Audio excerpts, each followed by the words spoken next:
네, 오늘 지금 성도 여러분께서 읽은 이 마태복음 22장 말씀은 이제 혼인잔치의 비유 이야기입니다. 예수님께서 우리 이 땅 가운데 오셔서 이제 공생애를 사시면서 많은 말씀들을 하셨습니다. 많은 교훈들을 가르치시고 말씀들을 전하셨지만 그 중에서도 많이 전하신 것이 천국에 대한 말씀입니다. 성도 여러분들께서는 예수님이 전하신 그 천국에 대해서 말씀을 들으실 때 천국 소망이 생기셨을 줄로 믿습니다. 이 혼인잔치 비유 또한 천국에 대한 말씀입니다.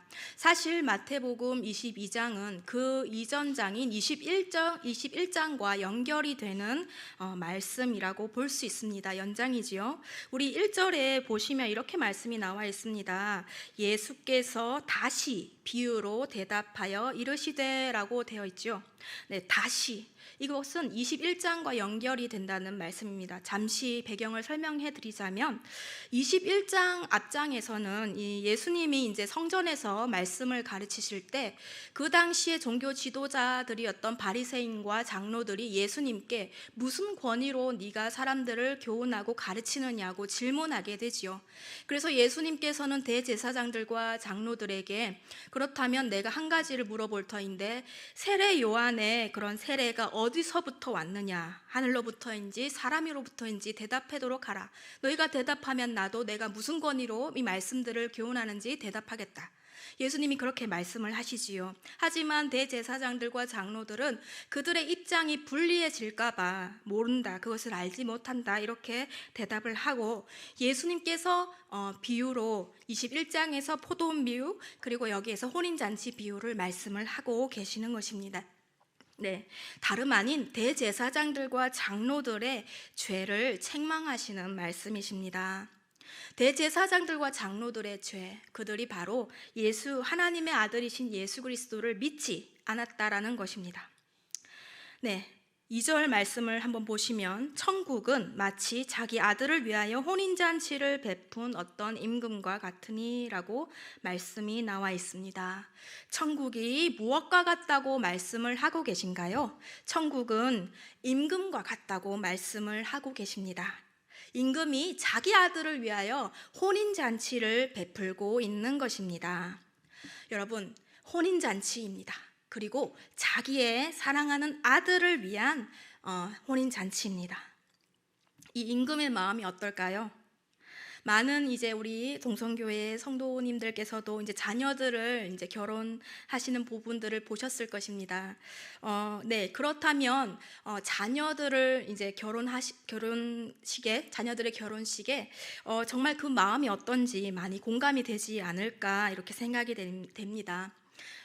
나의 사랑하는 자녀의 혼인잔치라면 당연히 많은 사람들이 이제 이 혼인잔치에 와서 정말 축하해 주기를, 그러한 마음이 정말 간절하실 것입니다. 바로 천국은 초청입니다. 바로 우리를 향하신 초청, 이 혼인잔치에 초청하시는 것입니다. 임금이라고 말씀이 나와 있죠. 임금이기 때문에 특별히 다스리고 있는 그 나라의 모든 백성들이 와서 그 아들의 혼인을 기뻐하지 않을까, 그것을 바라지 않았을까, 저는 이렇게 생각을 합니다. 네, 그런데 3절에 보시면 이제 이 임금이 초청하고 있는 대상이 바로 청한 사람들이라고 나와 있는 것을 보게 됩니다. 그 종들을 보내어 그 청한 사람들을 혼인잔치에 오라 하였더니, 네, 결혼식에 이미 오기로 약속이 되어 있었다라는 말씀입니다. 청한 사람.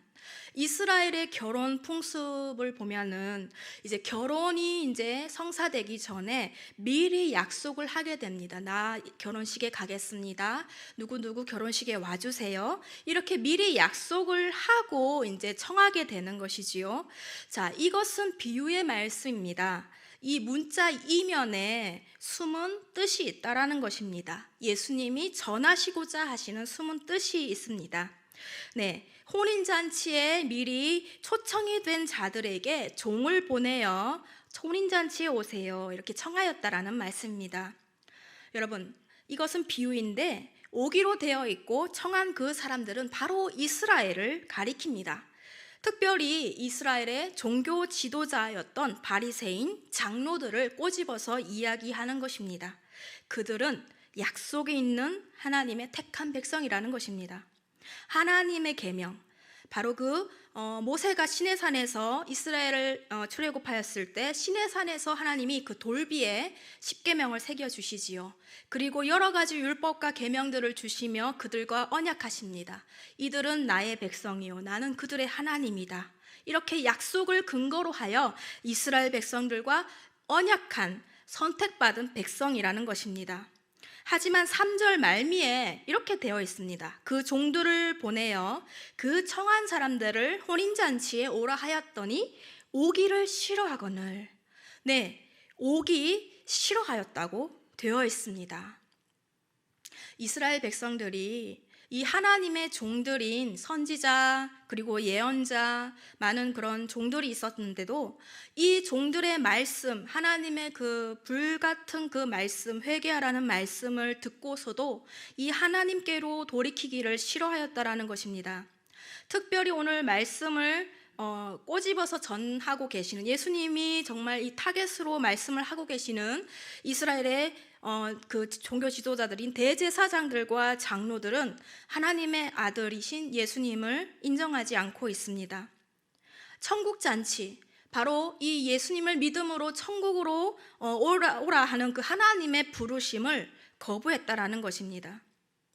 이 이야기는 계속되고 있습니다. 4절에 이렇게 말씀이 나와 있습니다. 다시 다른 종들을 보내며 이르되 청한 사람들에게 이르기를 내가 오찬을 준비하되 나의 소와 살찐 짐승을 잡고 모든 것을 갖추었으니 혼인잔치에 오소서 하라 하였더니. 네, 우리 이 임금이 굉장한 인내심을 지금 보여주고 있습니다. 아니, 나와 약속하고 혼인잔치에 오기로 되어 있는데 안 오겠다고? 그렇다면 다시 다른 종들을 보내고 있습니다. 하나님이 계속해서 이 하나님의 말씀을 전하는 종들을 이스라엘에게 보내시고 회개를 선포하십니다. 다시 하나님께로 돌아오라고. 네, 그리고 그 천국의 잔치가 어떤 곳이냐? 모든 것을 갖춘 곳, 살진 짐승을 잡고 오찬이 준비되어 있고 모든 것을 갖춘 이 하나님의 풍요로운 은혜가 넘치는 곳이라고 말씀을 하고 있습니다. 그런데 어떤 일들이 벌어지는가요? 5절, 6절 보시겠습니다. 그들이 돌아보지도 않고 한 사람은 자기 밭으로, 한 사람은 자기 사업하러 가고 그 남은 자들은 종들을 잡아 모욕하고 죽이니. 하나님이 오래 참으셨어요. 다시 종들을 보내었지만 그들은 지금 돌아보지도 않고 한 사람은 자기 밭, 한 사람은 자기 사업하러 가고 심지어 그 하나님이 보낸 종들을 잡아서 모욕하고 죽였다. 예수님이 이렇게 말씀을 하고 계시는 것입니다. 이것은 이스라엘의 역사 중에 있었던 그들이 지었었던 죄에 대한 이야기입니다. 이사야, 예레미야, 에스겔, 다니엘, 호세아, 요엘, 아모스 이런 모든 예언서에서 하나님이 정말 이 이스라엘의 그 패역함을 꾸짖고 책망하시며 한결같이 하신 말씀이 너희의 죄에서 돌이키라, 이런 말씀을 적어놓고 있습니다. 그렇지만 이스라엘은 어떻게 했습니까? 한결같이 하나님의 이 부르심에 응답하지 않고 우상을 섬기고 그들의 정말 우상을 섬기는 그 삶에 집착을 하는 것을 보게 됩니다. 그들의 육신의 그 정욕대로 그러한 좋은 것들만을 추구하며 하나님 섬기기를 끝까지 거절하였던 것입니다. 오늘 예수님이 말씀을 하고 계시는 이 대제사장들과 장로들도 마찬가지였습니다. 그들은 이스라엘의 종교 지도자로서 하나님의 율법을 선포하고 하나님의 말씀을 전하는 이들이었지만 그 실상은 예수님께서 이 외식하는 자들아 얼마나 질타를 하셨습니까? 그들은 입으로는 하나님의 말씀을 하였지만 삶으로는 자기들의 욕심을 채우기에 바빴던 삶을 보여주고 있습니다. 그리고 어떻습니까? 하나님의 아들로 오신 예수를 메시아라고 그들이 인정하지 않습니다. 예수님을 그들은 알아보지 못하는 것입니다. 오늘 예수님께서 이 세례 요한의 이야기를 하셨는데요. 이 세례 요한, 예수님 앞서 와서 그 예수님의 길을 곧게 하라는 그 광야에서 외치는 자의 소리라고 했었던 세례 요한을 들어보면 쉽게 이해가 가실 것입니다. 세례 요한이 와서 물로 세례를 베풀 때 바리새인과 장로들은 세례 요한의 세례를 받지 않습니다. 듣지 않는 것입니다. 그리고 어떻게 합니까? 세례 요한을 인정하지 않죠. 결국은 헤롯의 생일 잔치에 세례 요한은 비참하게 모욕당하고 이제 목베어 죽이기에 이르게 됩니다. 네, 이스라엘이 출애굽하여서 이제 이 나라를 그 가나안 땅에 그 안정된 생활을 시작하게 된 사사기 이후로 말라기까지 하나님은 정말 이스라엘이 어떻게 살아야 하는지를 말씀하셨고, 그리고 그렇게 따르지 않을 때 선지자들을 보내어서 돌이키라고 회개를 말씀하셨습니다. 네. 그렇지만 이스라엘은 결국은 하나님의 그 초대에 자기 사업하러 가고 자기 일하러 가고, 그리고 심지어 선지자 그 종들을 핍박하고 죽이기까지 하는 것입니다. 바로 이러한 죄악들을 이 예수님께서 대제사장들과 장로들의 그 죄악들을 책망하시고 계십니다. 네, 7절 보시면 임금이 노하여 군대를 보내어 그 살인한 자들을 진멸하고 그 동네를 불사르고. 네, 이 말씀은 이제 이스라엘의 역사를 말씀하고 있는 것입니다. 기원전 586년 예루살렘 멸망을 이야기하고 계시는 것입니다. 이스라엘의 역사적 일들이지요. 하나님의 말씀대로 살지 않았던 이스라엘, 하나님 그토록 가증히 여기셨던 우상을 섬겼던 그 이스라엘은 남유다 때 시드기야 왕 때에 바벨론에게 정말 함락되고, 이 예루살렘 성전은 정말 그 초토화되고 맙니다. 그렇지만 이 비유, 이 7절의 말씀, 임금이 노하여 군대를 보내어 그 살인한 자들을 진멸하고 그 동네를 불사르고, 이 말씀은 주석에 이제 순종하지 않는 어떤 마지막 때에 있을 그 심판을 말씀하신다고도 이렇게 써져 있는 것이 있습니다. 하나님께서 이제 그 하나님의 말씀대로 살지 않고 하나님의 복음을 받아들이지 않은 그들에게는 이제 마지막 때 심판을 하실 것입니다. 그것은 우리가 정말 은폐할 수 없고 우리가 정말 그것을 묵인할 수 없는 진리입니다. 심판은 반드시 있습니다. 그렇다면 우리는 어떻게 해야 할까요? 다음에 계속돼서 이어지는 이 비유의 결말에 가서 우리는 이러한 교훈들을 들을 수 있어야 되겠습니다. 9절 10절 말씀 제가 읽어드리겠습니다. 내 거리 길에 가서 사람을 만나는 대로 혼인잔치에 청하여 오라 한대 종들이 길에 나가 악한 자나 선한 자나 만나는 대로 모두 데려오니 혼인잔치에 손님들이 가득한지라. 네, 이제 이 혼인잔치에 손님들이 가득해졌습니다. 택한 백성이었던 이스라엘이 하나님께로 돌이키지 않은, 하나님의 천국 초청에 응하지 않은 결과로 천국 잔치의 손님들이 될 자격이 오늘 우리에게 임한 것입니다.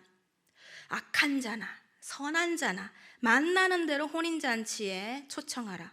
네, 이제 들어갈 수 있게 된 것이지요. 우리는 이방인이었습니다. 그렇죠? 우리는 이스라엘 그 족속대로, 그 족보대로 그런 이스라엘의 민족은 아닙니다. 우리는 이방인이었고 복음으로 외인이었습니다. 이제는 그런데 예수님의 이 복음의 말씀을 듣고 예수님의 이름을 믿기만 하면 누구나가 하나님의 자녀가 되는 시대가 되었습니다. 놀라운 것은 악한 자라도 혼인잔치에 초청받아서 들어갈 수 있게 된 것입니다. 네, 그 어떤 극악무도한 죄를 지은 그 사람이라도 용서받고 하나님 나라의 천국 잔치에 들어갈 수 있게 되었다라는 것입니다. 하지만 여러분, 잘 살펴보시면 한 가지 조건이 있습니다. 한 가지 조건을 만족시킬 때에야 비로소 완전하게 천국 잔치를 누릴 수 있는 것입니다. 그것은 바로 예복을 입는 것입니다. 11절, 12절, 13절 말씀을 제가 읽도록 하겠습니다. 임금이 손님들을 보러 들어올새 거기서 예복을 입지 않은 한 사람을 보고 이르되 친구여 어찌하여 예복을 입지 않고 여기 들어왔느냐 하니 그가 아무 말도 못하거늘 임금이 사환들에게 말하되 그 손발을 묶어 바깥 어두운 데 내던지라 거기서 슬피 울며 이를 갈게 되리라 하니라. 네, 악한 자나 선한 자나 이제 누구든지 초청된 혼인잔치입니다. 그런데 임금이 와서 무엇을 보고 계신가요? 바로 예복을 입고 있나 이것을 보고 있습니다. 이스라엘 민족의 결혼식을 이제 보시면 주인이 손님들에게 입을 예복을 준비하였다가 내어준다고 합니다. 그래서 손님들은 혼인잔치에 초청받았을 때 마땅히 이 예복을 입어야 하는 것이지요. 네, 결혼식에서 이 손님으로서 마땅히 갖추어야 할 그 필수 조건이 예복인 것입니다. 성도 여러분, 이것은 우리에게 중요한 진리의 말씀입니다. 예수님께서 오늘 우리에게 예복을 입으라고 말씀하고 계십니다. 우리가 천국의 혼인잔치에 초대되었는데 우리가 입을 예복은 무엇일까요? 그것은 바로 예수 그리스도이십니다. 우리는 예수님을 옷 입어야 천국의 혼인잔치에서 쫓겨나지 않게 되는 것입니다. 우리 성도 여러분들께서 교회에 출석을 하시고 교회에 오시는 여러 가지 이유들이 있을 것입니다. 분위기가 좋아서, 교제할 수 있으니까, 음식이 맛있으니까, 목사님이 좋아서 여러 가지 이유들이 우리가 교회에 오는 이유들이 될 수 있을 것입니다. 하지만 우리가 구원받고 천국의 혼인잔치에 정말 그 잔치에 들어갈 수 있는 그 유일한 조건은 그분의 아들이신 예수님을 기뻐하는 것이 유일한 조건입니다. 우리가 예수님을 믿는 것, 그것이 바로 예복을 입는 것입니다. 서두에도 말씀을 드렸습니다. 천국은 마치 자기 아들을 위하여 혼인잔치를 베푼 어떤 임금과 같으니, 여러분, 임금의 입장에서 이 혼인잔치의 손님들이 어떠하였으면 좋을까요?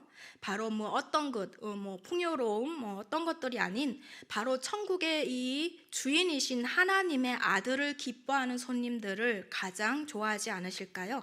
바로 하나님의 아들인 예수님을 기뻐하는 그 손님들을 우리 하나님께서 기다리시지 않으실까요?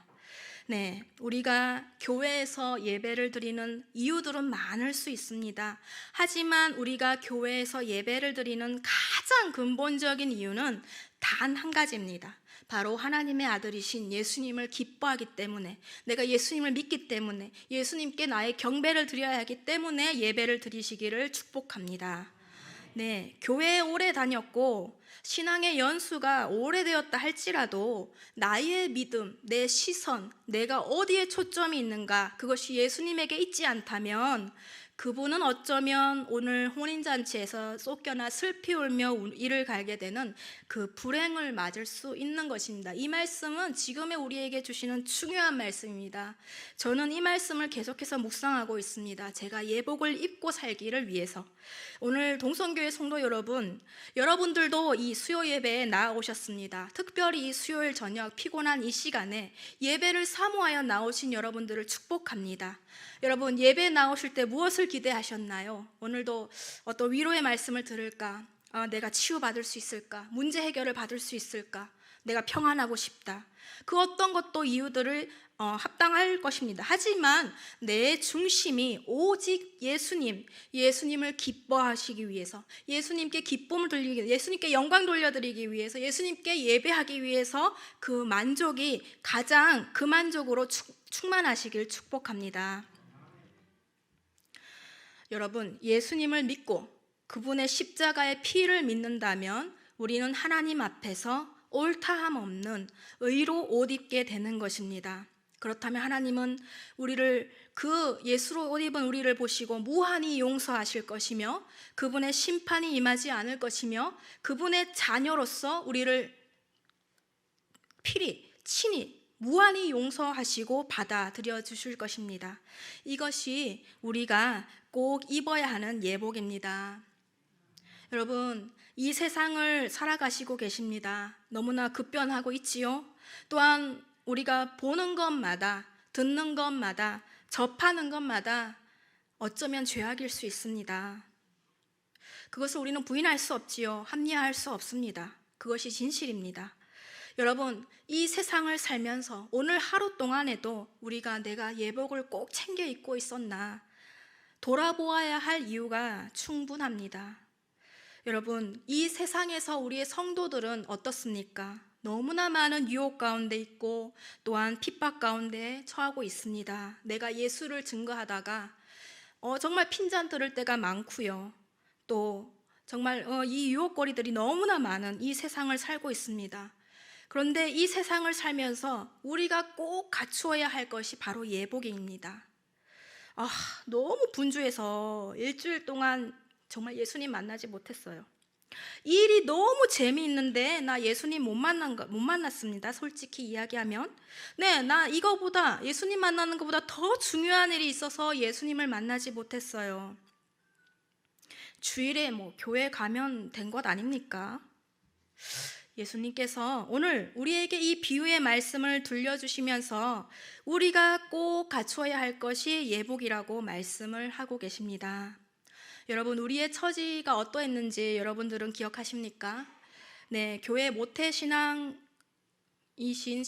성도님들도 마찬가지이십니다. 우리의 원뿌리, 우리가 거듭나기 전에는 돌감람나무였습니다. 쓰디쓴 죄의 열매만을 맺었던 그 돌감람나무였던 우리가 이제 예수님이신 참 감람나무에 접붙여져서 참 감람나무의 진액을 함께 받는 자가 되었습니다.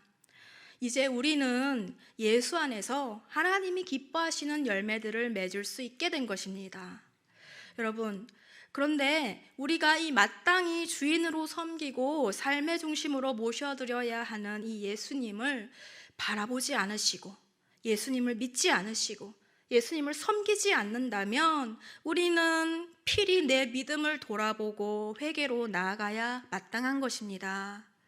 천국잔치에서 예복을 입지 않아서 쫓겨나고 슬피 울며 이를 갈게 되는 것이 이 예복을 입지 않은 그 사람의 결말입니다. 여러분, 그렇지만 세상 일이 얼마나 바쁩니까? 정말 우리는 그 매일매일에 우리가 얼마나 예복을 입지 못하는지 핑계할 그런 이유들이 없습니다. 너무나 바빠서 예복을 챙겨 입을 여유가 없습니다. 네, 아니 거의 매일 그렇죠. 우리는 예복을 입지 못합니다. 그렇지만 성도 여러분, 오늘 제가 권면하는 것은 시간을 내어서 그리고 모든 힘을 다 집중해서 우리의 주인이신 예수님을 꼭 매일매일 만나고 그분으로부터 교제와 함께 이 예수님으로 옷 입기를 축복합니다. 그것을 회복하시길 축복합니다. 우리 성도들의 마땅한 도리는 예수님 만나는 것. 어떻게 만나죠? 말씀 가운데, 기도 가운데, 예배 가운데, 찬양 가운데, 봉사 가운데 예수님을 만날 수 있는 것입니다. 우리가 이 혼인잔치에 초대된 이 손님으로서 우리 성도로서 마땅히 갖추어야 하는 것이 바로 이 예복을 입는 것입니다. 여러분, 여러분들의 뿌리 어디에 두고 계십니까? 네, TV 자주 보십니까? TV에는 오락거리들이 많고 우리 드라마도 굉장히 재미있죠. 그런데 나를 움직이고 있는 것이 혹시나 이 진리의 말씀이 아니고 어떠한 세상적 가치관이지는 않습니까? 세상에서 유행하고 있는 그 어떤 것들이 정말 내 마음을 요동하게 하고 계시지는 않습니까? 화려하고 육체의 어떤 그 즐거움, 정욕을 만족시키는 그 어떤 것들이 내 관심사이지는 않으십니까? 여러분, 우리는 뿌리가 바뀐 자들입니다. 우리의 뿌리가 어디에 있어야 할까요? 바로 우리 살아계신 하나님의 말씀 한 절 한 절에 우리 성도님들의 믿음의 뿌리를 내리시기를 축복합니다. 네, 우리 강준민 목사님이 쓰신 뿌리 깊은 영성이라는 책에 이런 내용이 있습니다. 영성을 추구하는 것은 현대에 일어난 운동이 아니다. 영성 생활은 예수님으로부터 시작된 2000년의 긴 역사를 지니고 있다. 영성을 추구한다는 것은 무엇인가? 그것은 예수님께 뿌리를 깊이 내리는 것이다. 영성의 뿌리는 예수님이다. 뿌리가 깊을 때 안정감이 있다. 뿌리가 깊을 때 견고하게 선다. 영성을 추구한다는 것은 깊은 세계로 뛰어드는 것이다.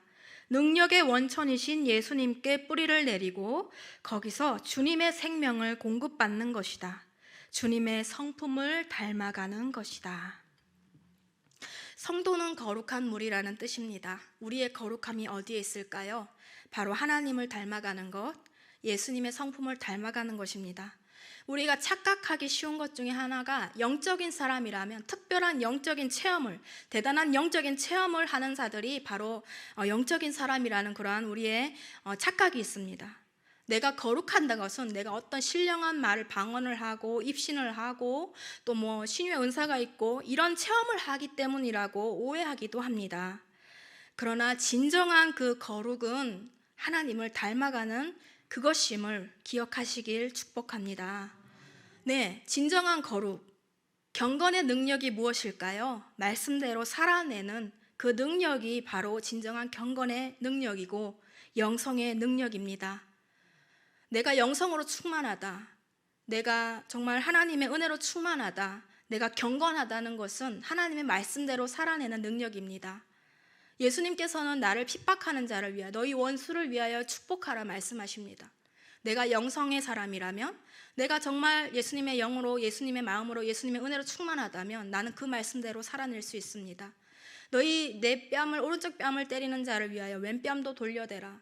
예수님의 이 말씀을 실천하고 말씀대로 살아낼 수 있는 것이 바로 영성의 능력, 경건의 능력인 것입니다.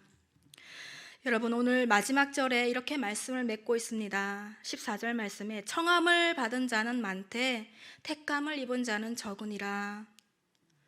여러분, 택함을 입은 자가 적다고 말씀을 하고 계십니다. 예수님이 이미 2000년 전에 이 마태복음 말씀을 전하시면서 택함을 입은 자가 적으리라 말씀을 하셨습니다. 여러분, 우리는 천국 잔치에 모두 청함을 받은 자들입니다. 그런데 우리의 결말이, 이 내 신앙 여정의 끝이 택함을 입은 자들이 되는 그 유일한 조건은 바로 예복을 입는 것입니다. 여러분, 내가 오늘 하루 살면서 예복을 입고 있었나? 교회 올 때만 입고 있나? 심지어 교회 예배 가운데서도 다른 생각하시느라 예복을 입지 않는 성도님들이 있습니다. 우리 하나님은 다 아시겠죠? 천국 잔치에서 보시겠죠? 우리가 예수님을 믿는 그 믿음을 날로 붙잡고 그 믿음을 견고하게 해야 합니다. 매 순간입니다. 모든 상황에서입니다. 예수님을 옷 입어야 합니다. 내가 다른 생각으로 바쁘고 일상의 삶에서 내가 예수님 생각하는 시간 없이 지내다가는 내가 예복을 입지 못한 채로 발견이 되는 것입니다. 우리 예수님 경고하셨습니다. 택함을 입은 자가 적으리라 말씀하셨습니다. 여러분, 이 세상을 보면서 정말 살아내기 정말 만만치 않습니다. 정말 내가 정말 이 세상 가운데, 이 분주한 가운데 예수님을 옷 입을 수 있는 것, 내가 내 생각이 예수님께 초점이 맞춰지고 내가 행하는 행동이 예수님의 말씀대로이고 내가 하는 말이 예수님을 증거하는 믿음의 말이 되어야 되는 것이 사실은 예수님이 요구하시는 성도의 삶입니다. 여러분, 한 가지 방법이 있다면 저는 이제 쉬는 시간 때마다 이 큐티 책을 들고 다니면서 책을 수시로 봅니다. 잊지 않기 위해서입니다. 너무나 이 세상의 삶의 흐름이 너무나 좀 분주하기 때문에 저는 그런 방법도 쓰고 있는데요. 하나님께서 저에게 예수로 옷 입고 육신을 위하여 정욕의 일을 도모하지 말라 이렇게 말씀하셨기 때문에 그날 이후로부터 계속해서 말씀을 붙잡으려고 노력합니다. 예수님이요, 정말 우리가 영적인 사람이 되기를 원하시는 것 같습니다. 예복을 입으라고요. 오늘 우리가 찬송한 259장 예수 십자가에 흘린 피로써, 여기에서 2절 가사에 아무 때나 어디서나 십자가 붙들고 있는가, 이렇게 말씀을 하고 계시지요. 아무 때나 어디서나 십자가 붙드시길 바랍니다. 모든 순간 어디에서든 예수님 붙드시고 예수님과 교제하시고 예수님과 그 생각, 예수님이 나에게 주시는 그 생각을 붙드시고 의의 옷을 입으신 채 우리 하나님 부르시는 천국 잔치에 초청되시기는 모든 우리 성도 여러분들 되시길 축복합니다. 네, 이 믿음의 선한 싸움을 싸우고 계시지요. 우리의 결론, 내가 이 믿음을 싸우고 이 믿음을 지키는 그 결론이, 그 결말이 택함을 입은 자 되어서 천국 잔치에 입성하시기를 간절히 축복합니다.